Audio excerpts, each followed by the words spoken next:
Добрый день! Вас приветствует Елена Лобецкая, специалист отдела фондов Восточно-Казахстанского областного архитектурно-этнографического и природно-ландшафтного музея-заповедника. Мы продолжаем с вами знакомиться с коллекцией фарфора, которая хранится в фондах нашего музея-заповедника. Сегодня мы начинаем тему «Образы животных в фарфоре» – собаки. А именно наш разговор сегодня будет о анималистической скульптуре. Это вид изобразительного искусства, посвященный изображению зверей и животных. Художники-скульпторы, работающие в жанре анимализма, называются анималистами. Героем нашего сегодняшнего ролика избрано животное, его судьба, его отношение людей к нему. Этот жанр скульптуры малых форм отличается почти полным отсутствием у воятелей желания очеловечить животных. Они не заставляют зверей заниматься людскими делами, не изображают через них людей. Современная анималистическая пластика – это мир самых разных характеров, темпераментов, повадок, мир природной целесообразности форм, цвета, движения. Создаются зоопортреты, раскрывающие внутренний образ конкретного животного. Сегодня вы узнаете о самых интересных фарфоровых статуэтках в образе собак. Собак часто называют лучшими друзьями человека. И это не просто расхожая фраза. Собаки отличаются особой преданностью, умом и приносят большую пользу для человека. Еще с древних времен известны собаки-воины, собаки-поводыри, настоящие труженики, помогающие людям с ограниченными возможностями вести полноценную жизнь, насколько это возможно. Собаки-охранники охраняют материальные ценности, патрулируют вместе с полицией улицы городов, учатся стеречь дома. Собаки-спасатели. Поисково-спасательная работа невозможна без участия четвероногих животных. Они бросаются под завалы для спасения человека с такой самоотверженностью, которой можно только позавидовать. Некоторые собаки участвуют в поисковых работах, обнаруживая наркотические и взрывчатые вещества. Не стоит забывать и о собаках-пастухах. Приученные собаки помогают пасти и перегонять скот. Выполняют такие собаки и охранную службу, защищая от диких животных. Существует много пород собак с охотничьими навыками. Каждый вид и порода собаки-охотника предназначена для определенного вида охоты. Одни собаки загоняют дичь, другие относятся к норным для ловли лис и барсуков. В ходе эволюции собаки прочно заняли нишу самых популярных домашних животных у человечества. И если у вас нет возможности держать дома животное, фарфоровая статуэтка собаки в какой-то мере восполнит этот пробел. Представляю вашему вниманию статуэтку «Ирландский сеттер». Если бы среди собак проводили конкурсы, ирландский сеттер, несомненно, стал бы победителем. Благодаря потрясающей красоте каштаново-красной шерсти и элегантной походке. Это очень добрая и элегантная собака. Мы видим на вытянутой неправильной форме рельефной подставки, имитирующей зеленую лужайку, шагающую с добычей в пасти собаку. Дата создания – 60-е годы 20 века. Место выполнения – Украина, Донецкая область, город Константиновка, Константиновский завод майоликовых изделий.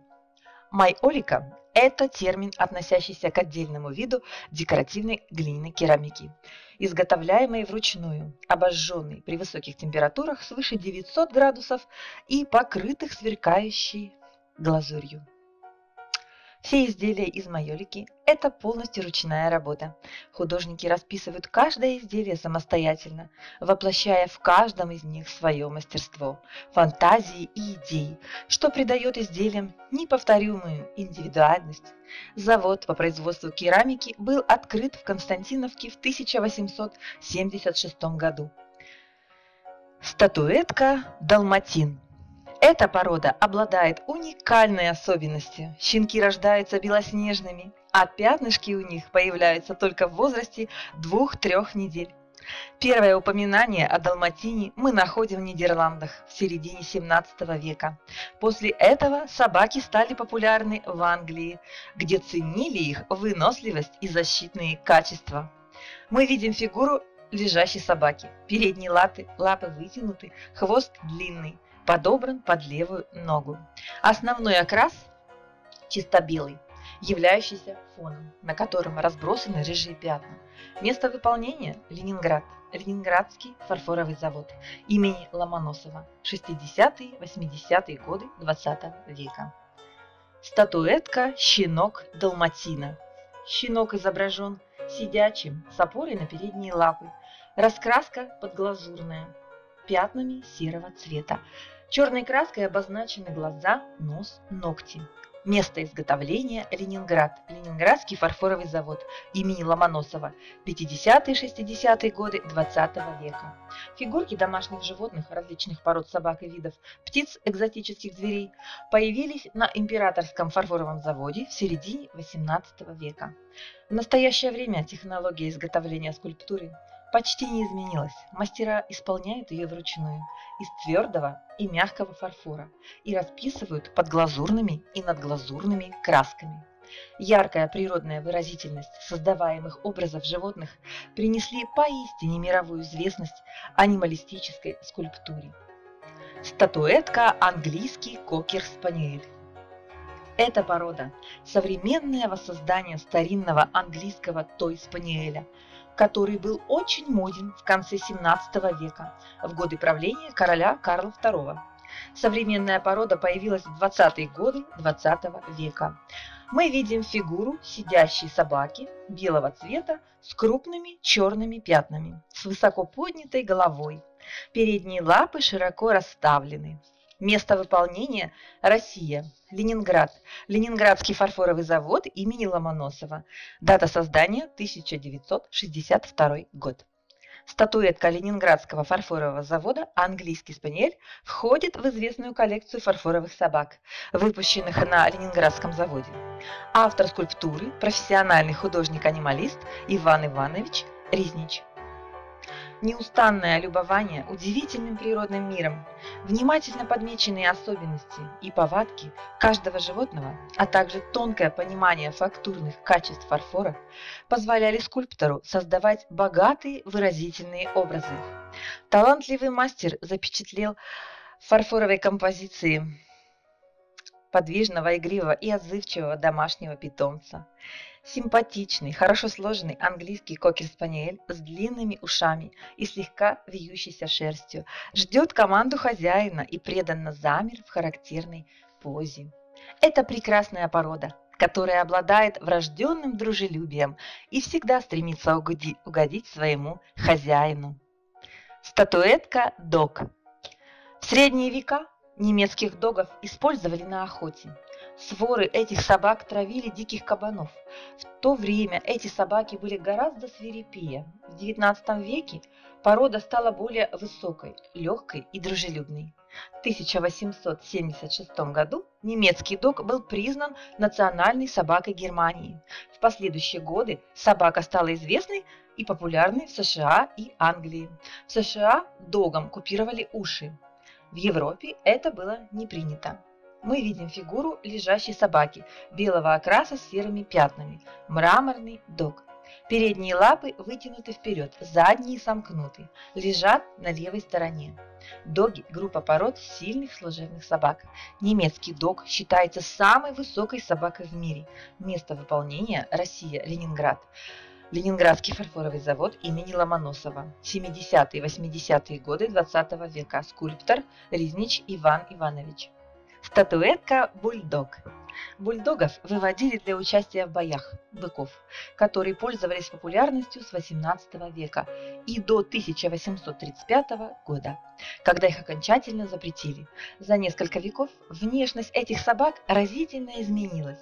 Бульдоги – спокойные собаки, компаньоны и совсем не спортсмены, какими были в прошлом. Собака изображена реалистически, мастерски передана пластика животного, выраженная в выразительном взгляде и мускулистом, крепком корпусе, что свойственно этой породе. Окрас с преобладанием рыжего, оранжевого и коричневого цветов различных оттенков. Морда животного расписана черной краской, подставки невысокие, овальные, белые с позолоченной полоской по центру. Место выполнения – Россия, Ленинград, Ленинградский фарфоровый завод имени Ломоносова. Дата создания 1949 год. Скульптор Драчинская Вера Семеновна. Статуэтка Эль-дель-Терьер. Эль-дель-Терьеров вывели в долине Эйри в английском графстве Йоркшир в середине XIX века. Эрдели блестящие проявляли себя как полицейские, поисковые собаки, как спасатели, терапевты и охотники на любых животных. В годы Второй мировой войны они героически служили часовыми, санитарами, доставляли донесения. Кроме того, эта симпатичная собака – верный компаньон и домашний сторож. Собака изображена сидячей. Передние конечности – прямые, мускулистые, лапы маленькие и круглые, окрас коричневый с рыжими подпалинами. Место выполнения – Россия, Ленинград. Ленинградский фарфоровый завод имени Ломоносова. Дата создания – 1964 год. Скульптор Воробьев Борис Яковлевич. Подводя итоги, можно сказать, что фарфоровые статуэтки являются не только украшением. Они отражают историю, несут память об ушедших людях и животных. Фарфоровые скульптуры собак прочно заняли нишу самых популярных домашних животных человечества.